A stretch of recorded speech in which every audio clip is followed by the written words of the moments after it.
posture, primal patterns, and movement units. Me, personally, I'm a huge fan of the 7 primal movements, and I attempt to include all of those movements throughout my daily life and throughout my workouts during the week, squatting, bending, pushing, pulling, twisting, and gating, which is walking. That's 6. I always forget one. Damn it, I always forget one. I'll remember when I read it. They have another story about a guy named Josh. I believe he was a swimmer, and he got fucked up posture because of swimming all the time, because he was so used to the same movement over and over and over and over. And one of my favorite quotes where they talk about basically doing something 10,000 times. It was a quote from Bruce Lee. I fear not the man who has practiced 10,000 kicks once, but I fear the man who has practiced one kick 10,000 times. So true. Practice might make perfect, but if you're practicing wrong, you've only perfected imperfection. Practicing the perfect will make you perfect at it. And it takes a lot of repetitive movements to truly understand something. We take for granted things like walking because we've done it so much in our lives, even the people who haven't done it a lot in their lives. We take for granted things, something as simple as chewing, because we all do it so much. We all eat. Something as simple as taking a piss, you know what I mean? Men and women, you know? It's like we take these very simple ideals for granted because we do them so often. They're just second nature, right? They just seem right to us. And one idea that I've always had in my head is that we have to be apprehensive when it comes to new habits, because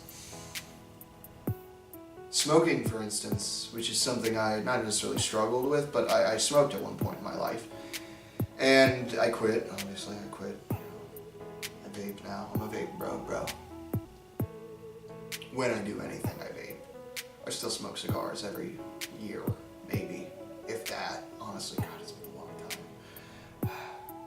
Regardless,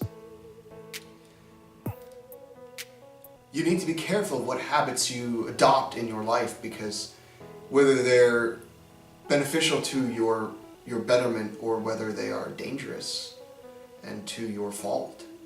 You need to be worried about that, and you need to be mindful, and you need to truly accept every habit that you incorporate in your life to the fullest extent to really appreciate whether it's good or bad.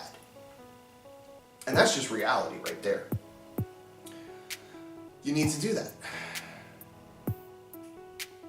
If you walk around conscious of keeping your posture in check all the time, eventually it becomes second nature to you.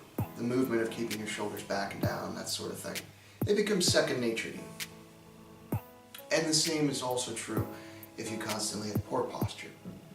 Hunched forward, thoracic spine is bent. Okay. It's like I always tell people, you didn't get fat in a day. You didn't get out of shape in a day. You're not going to get in shape or thinner or skinnier or whatever your goal is in a day. Period.